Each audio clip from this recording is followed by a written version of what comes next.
सम्पूर्ण ताप र पापलाई नाश गर्ने कथा माघ महात्म्य कथा प्रत्येक दिन बिहान 9 बजेबाट मात्र सत्यमार्ग युट्युब च्यानलमा सुन्न नबिर्सनुहोला।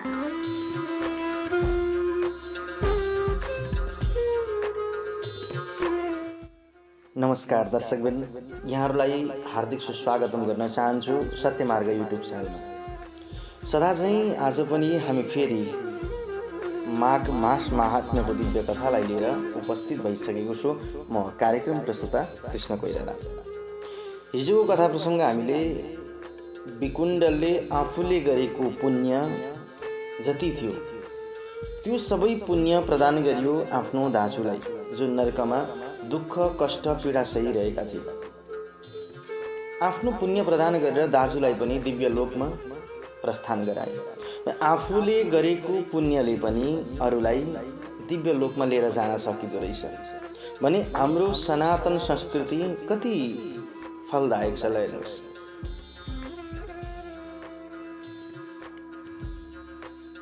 आफूले पनि जीवनमा पुण्य गर्न सकिएन, केही कर्महरू राम्रा गर्न सकिएन, जीवनमा सोचेका कर्महरू पूरा गर्न सकिएन, दीन दुखी अनाथ वृद्ध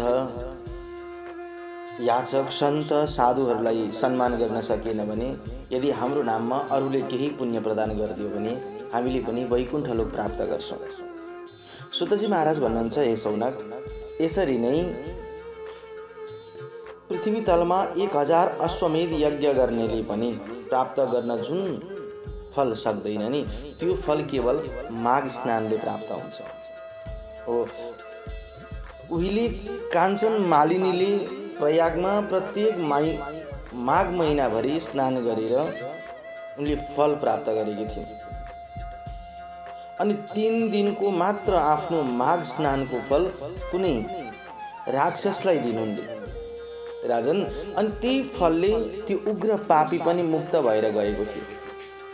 भन्दा कार्तवीर्यले सोधे, प्रभु भगवान राक्षस कोशौ साका काञ्चन मालिनी कथम दत्तवती धर्मम कथम वा तस्य सद्गति। प्रभु, जुन यो तपाईँले भन्नुभएको थियो नि राक्षस भनेर, त्यो राक्षस को अनि काञ्चन मालिनी भनेको को? कसरी उसले आफ्नो पुण्य धर्म उसलाई दिए अनि त्यो राक्षसले कसरी सद्गति प्राप्त गर्यो? मलाई बताइदिनुहोस् न। अत्रिकुलका सूर्य, हे योगेन्द्र, यदि तपाईँ त्यो कुरा सुनाउने योग्य छ, मलाई सुनाउन सक्नुहुन्छ भने बताइदिनुहोस् न, किनकि यो सुन्न मलाई अत्यन्तै कौतूहल भइरहेको छ, इच्छा लागिरहेको छ प्रभु। भन्दा दत्तात्रेयले भन्नुभयो, राजन, यो विचित्र अनि पुरानो इतिहास छ जुन म तिमीलाई सुनाउँदैछु, जुन वृत्तान्तको सुनाइ मात्रले पनि वाजपेय यज्ञ गरेको फल मिल्छ। सुनाइ त ध्यानपूर्वक सुन। अत्यन्तै राम्री काञ्चन मालिनी नाम गरेकी कुनै अप्सराले माघ महिनामा प्रयागमा स्नान गर्न गए। अनि पर्वतको समान विशाल शरीर भएको एउटा बुढो राक्षस हिमालयको कुनै लतागृहमा बस्दो रहेछ। त्यो बुढो राक्षसले आकाश मार्गबाट गइरहेकी ती अप्सरालाई देख्यो। त्यस तेजस्विनीको तेज सुवर्ण कान्तिको समान सुन्दर थियो।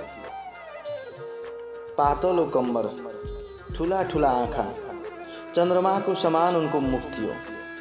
लामा अनि सुन्दर केश थिए। अत्यन्तै सुन्दर ती अप्सरालाई देखेर त्यो राक्षसले भन्यो, हे कमल नयनी, तिमी को हो अनि तिमी कहाँबाट आइरहेकी छौ? ताम दृष्ट्वा रूप सम्पन्नाम उवाच राक्षसस्तदा का त्वं कमलपत्राक्षी कुत आगम्यते त्वया। कहाँबाट आइरहेकी छौ? के कारणले तिम्रो लुगा भिजिरहेको देख्छु नि म, अनि तिम्रो केश पनि चिसै छ। हे सुन्दरी, यो आकाश मार्गबाट तिमी कहाँ हिँडेकी? कि यो यात्रा गर्नुको प्रयोजन के हो मलाई बताउन सक्छौ? कुन पुण्यले तिम्रो यो शरीर तेजोमय भएको अत्यन्तै मनोहर रूप पनि तिमीले प्राप्त गरेकी रहेछौ? कसरी भयो मलाई बताऊ न। भन्दाखेरि ती कञ्चन मालिनीले भनिन्, हे राक्षस, म आफ्नो घरमा कति सुन छ त्यसको अन्त जान्दिनँ थिएँ, किनभने कामले पीडित मेरो मन सधैँभरि चञ्चल भएर बस्थ्यो। मैले आफ्नो नखराले गर्दाखेरि सर्वस्व ठगे, कोही धनाढ्य व्यक्तिलाई ठगे।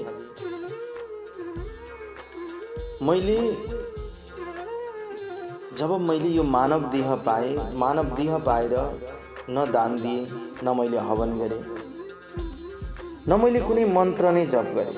न दत्तम न हुतम जप्तम न व्रतम चरितम मया नाराधितो मया देवस चतुर्वर्ग फलप्रद हो। न मैले दुर्गति नाश गर्ने दुर्गा देवीको नै पूजा गरेँ, तुच्छ भोगको उपभोग मात्रै गरिरहे लोभले। सारा पाप हरण गर्ने न मैले कहिले भगवान विष्णुको ध्यान गरेँ, ब्राह्मणहरूलाई पनि तृप्त पारेन, न कुनै प्राणीको कल्याण गरे, धर्मको वास्तै राखिन मैले। अलिकति पनि पुण्य काम गर्ने त्यस्तो मैले कहिल्यै सोचिन राक्षस। मैले त्यसरी धेरै पाप गरेँ अनि त्यसले मेरो मन पोल्न थाल्यो। यस्ता प्रकारले धेरै विलाप गरेर म अनि ब्राह्मणको शरणमा गएँ। वेदका प्रकाण्ड विद्वान ती ब्राह्मण तिनै राजाका पुरोहित थिए। हे राक्षस, मैले उनी ब्राह्मणलाई मेरो पापको प्रायश्चित कसरी हुन्छ भनेर सोधेँ। यो उग्र पापबाट म कसरी सद्गतिमा प्राप्त हुन सक्छु? आफ्नै कर्मले पिरिएर तडपिरहे। जब दर्शकबिन हामीलाई कुनै गल्ती मनमा फिल हुन्छ नि, त्यतिखेर आफै यो मन पोल्न थाल्छ, भतभती छटपटिन थाल्छ, चारैतिर भौतारिन थाल्छ। यो मनबाट यदि कुनै पनि चिजलाई उसले मानु मैले गल्ती गरेँ, मबाट ठुलो गल्ती भयो भनेर मनले सम्झेपछि यो मन पोल्न थाल्छ। दिमागले एकतिर बस्दैन, चारैतिर दौडाइदिन थाल्छ अनि मन दिमाग जतातिर दौडिन्छ नि यो शरीर त्यतैतिर कुद्छ, उदास हुन्छ। पापको भासमा भासिएकी मलाई मेरो कपाल पक्रिएर यस भासबाट निकाल्नुहोस् ब्राह्मण देवता। हर्षका दृष्टिले मेरा माथि करुणा वर्षाउनुहोस् प्रभु, किनकि सज्जनमा त सबैजन साधु नै हुन्छ भन्छ, तर साधुजन असज्जनमा पनि साधु हुन्छ। अनि उहाँले मेरो कुरा सुनेर म माथि दया गर्नु। ब्राह्मणले सबै धर्मले भरिएको अनि मलाई प्रसन्न पार्ने कुरा भन्नुभयो। राक्षसले सोधे, हे देवी, ती ब्राह्मणले के कुरा भन्नुभयो त तिमीलाई बताइदेऊ न। ब्राह्मणले भन्नुभयो, हे सुन्दरी, तिम्रा सबै निषिद्ध आचरणहरूलाई म जान्दछु। मैले भनेको कुरो झट्टै गर अनि प्रजापति ब्रह्माको क्षेत्रमा जाऊ, त्यहाँ गएर स्नान गर, त्यसैले तिम्रो सबै पाप नाश हुन्छ। जसले तिम्रो पाप नाश होस् त्यसको अर्को उपाय म दिन्छु। तीर्थमा गरेको स्नानलाई ऋषिहरूले ठुलो प्रायश्चित्त मान्नुभएको छ, तर तीर्थमा मनले पनि अशुभ क्रियालाई त्यागिदिनुपर्छ है। भनिन्छ नि कुनै तीर्थमा जाँदाखेरि कुनै एउटा चिज त्यागिदिनु भनेर हो। मनबाट यदि तपाईँलाई कुनै पनि चिज त्याग्नु छ, छोड्नु छ, जीवनमा कहिले त्यसलाई लिनु छैन भने त्यो चिजलाई तीर्थमा गएर त्यागिदिनु।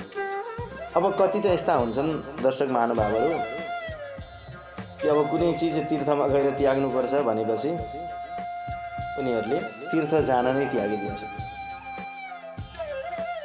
हो। त्यस्तै प्रकारले ब्राह्मणले भन्नुभयो, सुन्दरी, प्रयाग स्नानले शुद्ध भएकी तिमी पक्कै स्वर्ग जान्छौ। प्रयागराजको सङ्गमको स्नान मात्रले पनि मनुष्यहरूलाई स्वर्ग प्राप्ति हुन्छ, यसमा कुनै संशय छैन। जो व्यक्तिले जीवनमा एकचोटि भए पनि प्रयागमा गएर स्नान गरेको छ नि त्यो व्यक्तिको जीवन धन्य हुन्छ।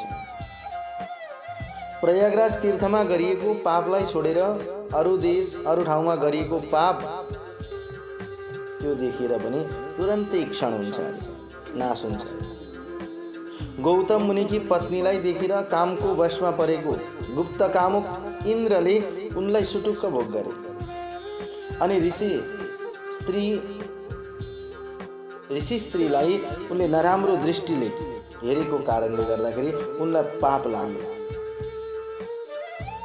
अनि त्यस स्त्रीको पतिको श्रापले इन्द्रको शरीर 1000 जुनीले चिन्हित भएको कुरूप भयो, लाज मर्नु भयो इन्द्रको शरीर त्यतिखेर। अनि उनले आफ्नो मुख देखाउन सकेनन्, त्यहाँबाट निक्लिएर भागे, तिरस्कृत भए, निन्दित भए, गरेको कर्मलाई सम्झे, उनले निन्दा गर्न थाले अनि मेरु पर्वतको टाकुरामा गएर 100 योजन फराकिलो पानीले भरिएको विशाल ताल छ, त्यहाँ गएर त्यहाँको हिमजलमा उम्रिएको कमलको कोपिलामा लुकेर बसे।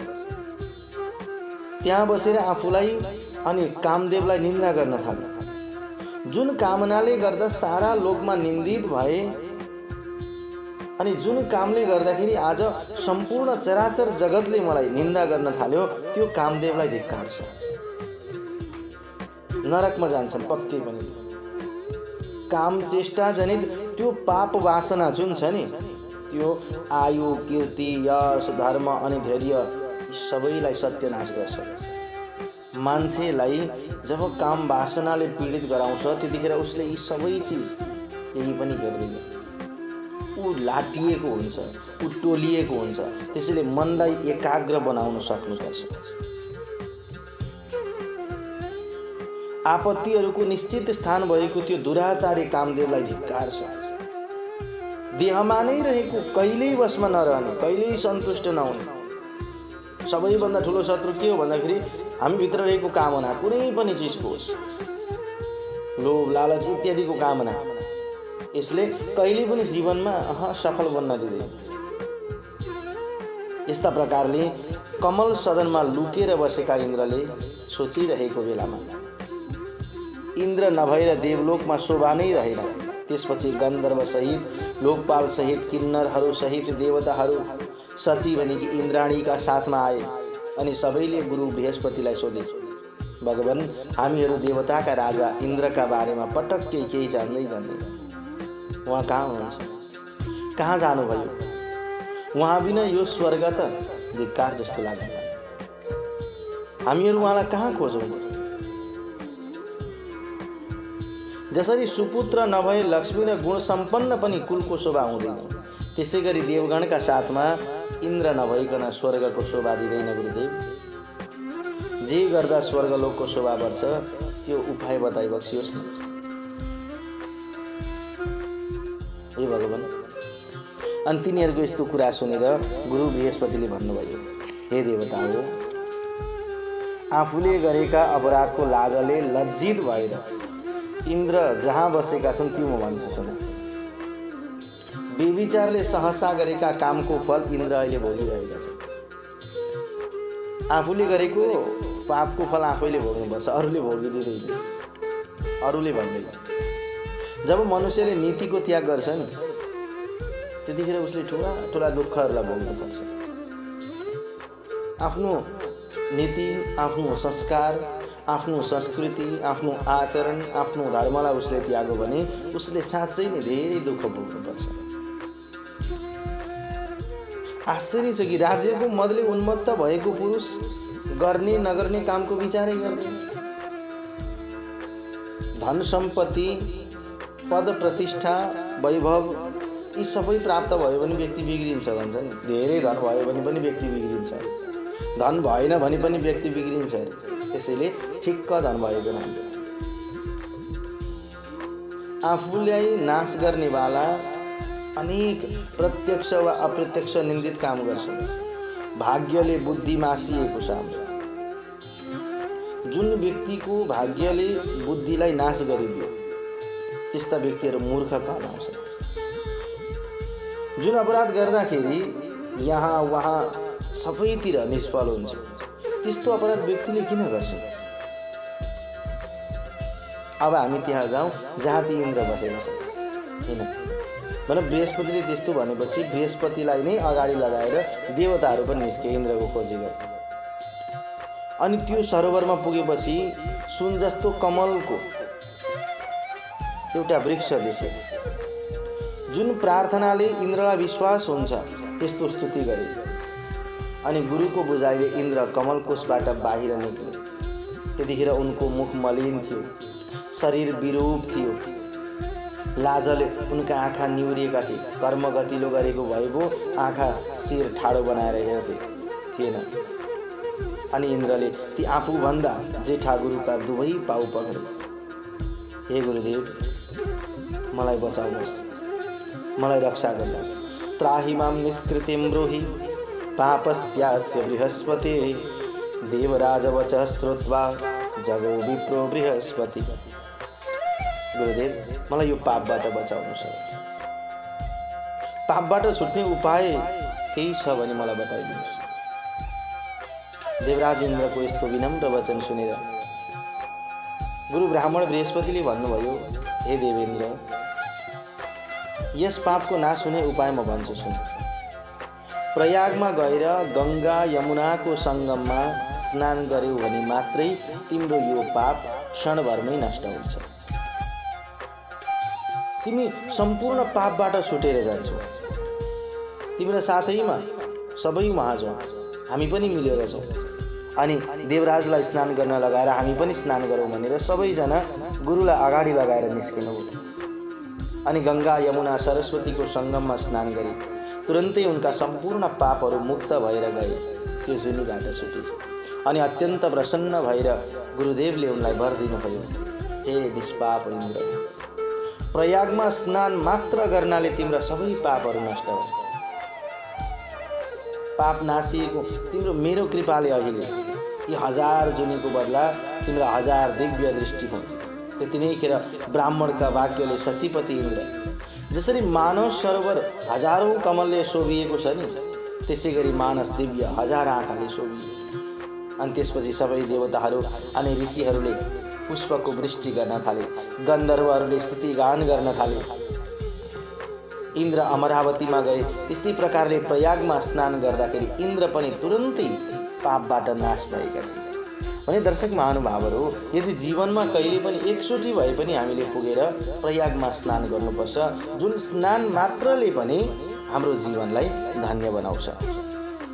त्यसकारण हे कल्याणी, तुरन्तै पापको विनाश गर्नका लागि अनि अचल स्वर्ग प्राप्तिको लागि यदि तिमी चाहन्छौ, देवताहरूले सेवा गरिएको प्रयागमा तिमी पनि जाऊ। अनि मङ्गलकारी यस्तो ब्राह्मणको वचन सुनेर त्यतिनैखेर हतारिँदै ती ब्राह्मणको चरणमा साष्टाङ्ग प्रणाम गरेर सबै बन्धुजनलाई, दास दासीलाई अनि घरलाई, त्यति मात्रै होइन हे राक्षस, घरबाट निस्किए नरकरूपी समुद्रमा जाकिने भयङ्कर अन्तस्करणको आगाले पोलिएकी, छटपटिएकी, हृदयमा भद्दी आगो दन्के जस्तो भएकी, त्यतिखेरै माघ महिनामा गइन् अनि गङ्गाको प्रयागमा पुगेर गङ्गा यमुना सरस्वती भएको प्रयागमा गइन् अनि त्यहाँ स्नान गरिन्। त्यस स्नानको महिमा सुन। 3 दिन लगातार स्नान गरेपछि समस्त पाप नाश भयो। अनि बाँकी 27 दिनको स्नानले मलाई जुन पुण्य प्राप्त भयो नि, त्यसले मलाई देवजुनी प्राप्त भयो। यतिखेर म पार्वतीकी प्यारी सङ्गिनी भएर कैलाशमा रमाउँदै बसेकी छु। र त्यसै प्रयागको स्नानको प्रभावले नै मलाई पूर्व जन्मको जति स्मरण भइरहेको छ, त्यो सबै प्रयागको महिमा हो, माघ स्नानको महिमा हो। र यस्तो महिमा सम्झेर प्रत्येक माघ महिनामा म त्यहाँ जाने गर्छु अनि प्रयागमा गएर स्नान गर्ने गर्छु भनेर बताए। कान्छन मालिनीले भनिन्, हे राक्षस, आश्चर्यचकित मनमा हेर त, त्यति ठुलो महिमा छ यो प्रयागको। साँच्चै नै देवताहरूले पनि पूजित भएको, गन्धर्वहरूले स्तुति गान गरिएको त्यो प्रयागमा जुन व्यक्तिले प्रत्येक दिन स्नान गर्छ नि, त्यो झन् कति पुण्यदायी भन्नुभयो। तिमीले मलाई जुन सोध्यौ त्यो मैले तिम्रो प्रसन्नताको लागि घटेका मेरो जीवनमा सबै चरित्रहरू सुनाए। अब मेरो प्रसन्नताका लागि तिमी आफ्नो चरित्र मलाई बताऊ न। मैले त मेरो सम्पूर्ण कथा तिमीलाई सुनाए। अब तिमी कुन कर्मले अत्यन्त डरलाग्दो अनि विरूप भएर जन्मिएका छौ? दारी जुङ्गा बढाएका छौ, तिम्रा ठुला ठुला दारा छन् अनि मासु खान्छौ अरे तिमी त। किन यो पहाडको गुफामा बस्यौ? भन्दा राक्षसले भन्यो, इष्टम ददाति गृह्णाति गुह्यम वदति प्रेच्छति। सज्जन जन प्रिय वस्तु दिन्छन्, नराम्रो कुरो लिन्छन्, प्रीतिपूर्वक बोल्छन् अनि सोध्छन्। हे भद्रे, ती सबै कुरा तीमा रहेका छन्। तिमीले मलाई निश्चय नै कृपा गर्यौ, यो कुरो म पनि मेरो प्रसङ्ग तिमीलाई सुनाउँछु। किनकि तिमीले पनि आफ्नो त्यति पुण्यमय कथा मलाई सुनाई। मेरो क्रूर कर्मको निवारण तिमीबाट नै चाँडै हुन्छ, मलाई थाहा छ। अरू कसैले पनि गर्दैन। मैले जो स्वयं पाप गरेको छु त्यो सबै म तिमीलाई भन्छु। सज्जनलाई दुःख निवेदन गरेपछि सबै सुखी हुन्छन्। जुन घरमा सन्त महापुरुष सज्जन व्यक्तिहरू गुरुजनहरू आउनुहुन्छ त्यतिखेर आफूभित्र रहेको दुःख अनि त्यसको उपाय सोध्यो भने पक्कै गुरुहरूले बाटो बताउनुहुन्छ। मलाई पनि लाग्छ तिम्रो सामु मैले यदि मेरा दुःखहरू भने मेरा सम्पूर्ण पापहरू नष्ट भएर जान्छन्। म तिमीलाई सुनाउँछु। पहिले म काशीमा धेरै ऋचाहरू जान्ने वेदमा पारङ्गत श्रेष्ठ ब्राह्मण थिए। ठुलो निर्मल कुलमा मेरो जन्म भएको थियो। त्यतिखेर मैले दुराचारी राजाहरूको, शूद्रहरूको, यस्तै वैश्यहरूको डरलाग्दा निन्दित दानहरू वाराणसी यानि कि काशीमा दान दिए। प्राय गरेर धेरैपल्ट धेरै नै निषेध गरिएका घृणित दान पनि मैले लिएछु। यहाँ त कि चाण्डालको कुत्सित दान पनि मैले त्यागिनँ। अरू पनि म मूर्खले त्यहाँ पाप गरेँ। जहाँ मैले जुन नगरेको पाप कर्म छ त्यस्तो कुनै छैन होला। सायद मैले सम्पूर्ण पाप गरेँ। अभिमुक्त वाराणसी क्षेत्रमा गरिएको एक रत्ती जुन पाप छ नि त्यो पाप मेरो पर्वत समान ठुलो हुन्छ। मैले उस जन्ममा कति पनि धर्मको सञ्चय गरिनँ। हे सुन्दरी, धेरै समय बितेपछि म त्यहीँ मरेँ। अभिमुक्त वाराणसीको प्रभावले म नरकमा गइनँ। त्यो वाराणसीको क्षेत्रमा मरेको कोही पनि पापी नरकमा जाँदैन, यति चाहिँ विश्वास हो। तर वाराणसी क्षेत्रमा गरिएको कुनै पनि पाप वज्र समान हुन्छ, कहिले पनि त्यो नाश हुँदैन। त्यसै वज्रले पापको प्रभावले यस हिमालय पर्वतमा भयानक अतिशय दुष्ट र पापी राक्षस भएर मेरो जन्म भयो। योभन्दा पहिले 2 पल्ट गिद्ध, 3 पल्ट बाघ, 2 पल्ट सर्प, 1 पल्ट लाटकोसेरो भएर जन्मिसकेको छु। त्यसैपछि म 9औं पल्ट जङ्गलमा सुँगुर भएर पनि छु। हे भामिनी, यो मेरो राक्षसको जन्म 10औं जन्म हो। विविध जुनीमा जन्मिँदै मर्दै मेरा हजारौं वर्ष बितिसके। यो दुःख समुद्रबाट मेरो उद्धार हुने उपाय छैन। यहाँ वरिपरि 3 योजनसम्म मैले जन्तुहीन गराएको छु। मैले धेरै नै निरपराधी जीवहरूको पनि नाश गरेँ। त्यति मात्रै कहाँ हो र देवी, त्यस दुष्कर्मले मेरो मन जलिरहन्छ।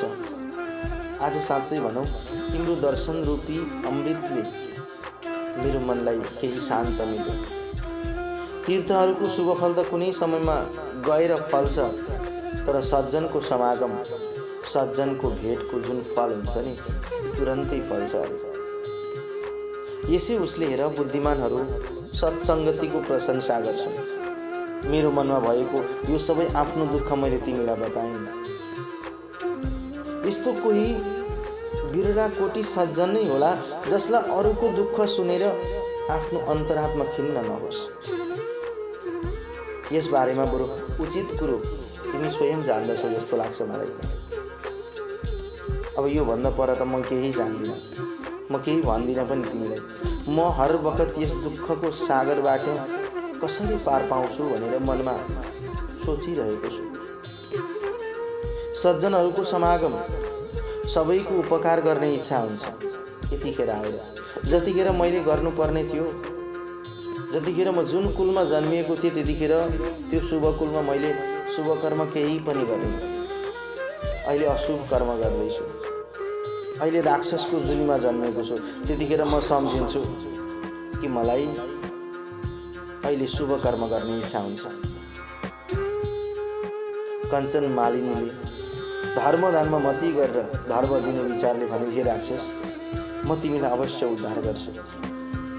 अहिले तिमी सोच नगर, तिम्रो मुक्तिका लागि म प्रयत्न गर्दैछु। यस्तो प्रतिज्ञा गर्यो अनि भन्न थाल्नु, मैले वर्षौनी विधिपूर्वक धेरै माघ स्नान गरेकी छु। हेर, यो सब मैले गङ्गा यमुना सरस्वतीको सङ्गम ब्रह्म क्षेत्रमा श्रद्धापूर्वक गरेकी हुँ। कसैको लागि होइन। त्यसको त्यो सङ्ख्या र त्यस धर्मको म वर्णन गर्छु। सुन है, विद्वानजनहरूले धर्मको आचरण गुप्त राख्नु भनेका छन्। हो, कुनै पनि धर्म कर्म गर्दाखेरि यति खर्च गरे, त्यति खर्च गरे, यो गरे, त्यो गरे भनेर कहिले भन्नु हुँदैन। खर्च भयो भन्नुहुन्न। धर्म कर्म गर्दा पछि त्यही काम लाग्छ आफूलाई पर्दा। कहिले पनि यति खर्च भयो भनेर कसैलाई सुनाउनु हुँदैन कुनै पनि धर्म गर्दाखेरि। विद्वान सन्त महापुरुषहरूले वर्णन गर्नुभएको छ। तर पनि म तिमीलाई भन्छु, समुद्रमा वर्षने मेघको के फल हुन्छ र? मैले स्वयं त्यस पुण्यको फल अनुभव गरिसकेको छु। ए मित्र, तुरन्तै तिम्रो पाप विनाश गर्नको लागि त्यो पुण्य म तिमीलाई दिन्छु भनेर चिसो लुगा निचरिन् अनि त्यो जल हातमा लिएर त्यो बुढो राक्षसलाई 3वटा माघ महिनाको पुण्य दिए। अनि हे राजन, माघ स्नानको धर्मबाट पैदा भएको त्यसको विचित्र प्रभाव सुन। जब ती काञ्चन मालिनीले आफ्नो भिजेको कपडा निचरेर दिनुहोस्लाई अनि भिजाको कपडा निचरेर दिएपछि उसले पुण्य प्राप्त गर्यो। त्यसैले भनिन्छ नि दर्शक महानुभावहरू, कुनै पनि तीर्थमा गएर कपडा हामीले धुनु हुँदैन, निचर्नु हुँदैन भनेको छ। किनकि त्यो तीर्थमा स्नान गरेको कपडा यदि हामीले बाहिर निस्केर निचर्यौँ भने सम्पूर्ण हाम्रो पुण्य जति प्राप्त हुन्छ नि त्यो सबै त्यहीँ छोडेर आइन्छ। त्यसैले तीर्थमा गएर स्नान गरेपछि कपडा धुनु हुँदैन भन्ने चलन छ। किन त भन्दा पुण्य सकिन्छ, नाश हुन्छ, त्यसैले कपडा धुन हुँदैन। अनि त्यो पुण्य पाएर त्यसै बेला उसले राक्षसी शरीर त्याग्यो अनि सूर्य जस्तो तेजिलो भयो, देवताको आकारमा गयो। हर्षले उसका आँखा खुसी हुन थाले। देवताहरूको विमानमा चढ्यो। त्यतिखेर आकाशमा उसको तेज चम्किन थाल्यो। राजन आफ्ना प्रभावले दिशाहरूलाई प्रकाशमान पार्दै दिव्य देह धारण गरेर त्यो राक्षस मानौ द्वितीय मृगभास्कर, दोस्रो सूर्य जस्तो शोभा पाउन थाल्यो। त्यसपछि उसले सज्जन काञ्चन मालिनीलाई प्रशंसा गर्दै भन्यो, हे भद्रे कल्याणी, जुन कर्मको फल दिनेवाला भगवान ईश्वर छ नि त्यो सबै कुरो जान्दछ। जहाँ जुन पापले मेरो उद्धार हुन सक्दैन थियो त्यस सबै पापबाट तिमीले मेरो उद्धार गर्यौ। हे देवी, अब पनि कृपापूर्वक खुसी हुनुहोस्, दया गर्नुहोस्। सारा नीतिले भरिएको कल्याणकारी शिक्षा अब मलाई दिनुहोस् भनेर उसले भन्न थाल्यो। दत्तात्रेय भन्नुहुन्छ, हे राजन, त्यो तिम्रो शिक्षा निश्चय नै सबै धर्मको आचरण गर्नेवाला हुनुपर्छ। जुन गर्नाले फेरि म पाप नगरौँ, नराम्रो कर्म नगरौँ। त्यो नीति सुनेपछि तिम्रो आज्ञा पाएर अनि मात्र सुरलोक जान्छु। त्यो राक्षसले भनेको प्रिय धर्ममय यस्तो वचन सुनेर अत्यन्त प्रीतिपूर्वक काञ्चन मालिनीले भनेको, हमेशा धर्मको सेवन गर, प्राणी हिंसा त्याग गर, महात्म्यहरूको सेवा गर। दर्शक महानुभावहरू हेर्नुहोस् है, धर्मको नीति के हो त? कसलाई धर्म भन्ने हामीले, कसको सेवा गर्ने हामीले। आज काञ्चन मालिनी बताउँदैछिन् त्यो राक्षसलाई। हे मित्र, अर्काको दोष गुणको चर्चा तुरन्तै गर्न छोड अनि साँचो बोल। हरि र हरको पूजा गर, देवलोक जाऊ। तिमीले अर्थ केही गर्नु पर्दैन। आफ्नो मन सधैँभरि परमात्माको श्री चरणमा लगाऊ, त्यति भई पुग्छ। ममतालाई त्याग, मोह, लोभ, ईर्ष्या, डाह, छल, कपट, अहंकार, अभिमान यी सबै चिजलाई त्यागिदेऊ। मैले यो धर्मको मार्ग तिम्रो प्रीतिले भनेको, सबै कुरा मनमा राख। शील स्वभावका हौ तिमी। मित्र, राक्षसी शरीरलाई त्यागेर देवताको रूप धारण गरेर चम्किलो भएर सुखपूर्वक झट्टै स्वर्ग जाऊ भनेर भने। अनि यस्तो धर्मनीति सुनिसकेर सन्तुष्ट देखियो त्यो राक्षसले बोल्यो, तिमी नित्य प्रसन्नतापूर्वक बस है, सधैँ कल्याण होस् तिम्रो। हे सुन्दरी, चन्द्र सूर्य रहेसम्म तिमी कैलाशमा भगवान भोले बाबाको नजिकमा रमाइरह अनि पार्वती माताको साथमा तिम्रो अखण्ड प्रेम बनिरहोस्। हे माता, तपाईँ सधैँ धर्ममा निष्ठा, श्रद्धा अनि तपस्यामा निष्ठावाली हुनुहोस्। शरीरमा तिम्रो लोभ, ममत्व नहोस्। दुःखलाई सदा, अरूको कष्टलाई सधैँभरि तिमीले हर्न सक्नु। यति भनेर अनि ती सज्जन काञ्चन मालिनीलाई ढोगेर त्यो राक्षस धेरै गन्धर्वहरूको स्तुति गर्दै स्वर्गमा गयो। हे राजन, हर्षले गदगद भएका देव कन्याहरू आए अनि त्यस काञ्चन मालिनीको शिरमा फूलको वृष्टि वर्षाए। त्यसपछि उसलाई अंगालो हालेर ती कन्याहरूले भने, हे भद्रे, तिमीले त्यो राक्षसलाई विचित्र तरिकाले पापबाट छुटायो। यस दुष्टका भयले कोही पनि यस जंगलमा पस्न सक्दैनथे। अब हामी निर्भय भएका छौं। यस जंगलमा सुखपूर्वक हामी घुम्न सक्छौं। राजन, तिनीहरूको त्यो त्यस्तो कुरा सुनेर काञ्चन मालिनी अत्यन्तै खुसी भइन् अनि त्यो सती काञ्चन मालिनी त्यही दानले कृतार्थ भइन्। गन्धर्व कन्या त्यो श्रेष्ठ काञ्चन मालिनी त्यो राक्षसलाई राक्षस जुनीबाट छुटाएर तुरन्तै भगवानको दिव्य धाममा लिएर गइन्। शिवलोकमा गइन्। परोपकारले गर्दा अत्यन्त प्रसन्न भइन्। जो मनुष्य देव कन्याले भनेको यो श्रेष्ठ संवादलाई सुन्छ, भक्तिपूर्वक धर्म नीतिलाई पालन गर्छ भने त्यसका पनि सम्पूर्ण पापहरू नष्ट भएर जान्छन्। दर्शक महानुभावहरू, जीवनमा धेरै कर्महरू छन् हामीले गर्नुपर्ने।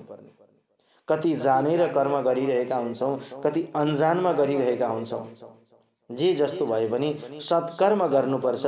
आफूले सकेको आफूले गर्ने र आफूसँग केही कर्म बचेको छ भने त्यो अर्कालाई पनि त्यो पुण्य मिलोस् भनेर प्रदान गर्नु, त्यो नै मानव जीवनको सबैभन्दा ठुलो उत्तम कार्य रहेछ। आजको प्रसङ्गबाट हामीले यो शिक्षा सिकेका छौं। अब यिनै प्रसङ्गको साथसाथै आजलाई पनि बिदा माग्छु। भोलि फेरि अर्को प्रसङ्ग लिएर हजुरको बीचमा उपस्थित हुने नै छु। तबसम्मको लागि म कार्यक्रम प्रस्तुता कृष्ण कोइराला बिदा हुन्छु। हस्त। जय श्री राधे, जय श्री कृष्ण। आफ्नै दर्शन, आफ्नै धर्म र आफ्नै संस्कृति, सधैँ एक कदम अगाडि सत्य मार्ग नेपाली अनलाइन।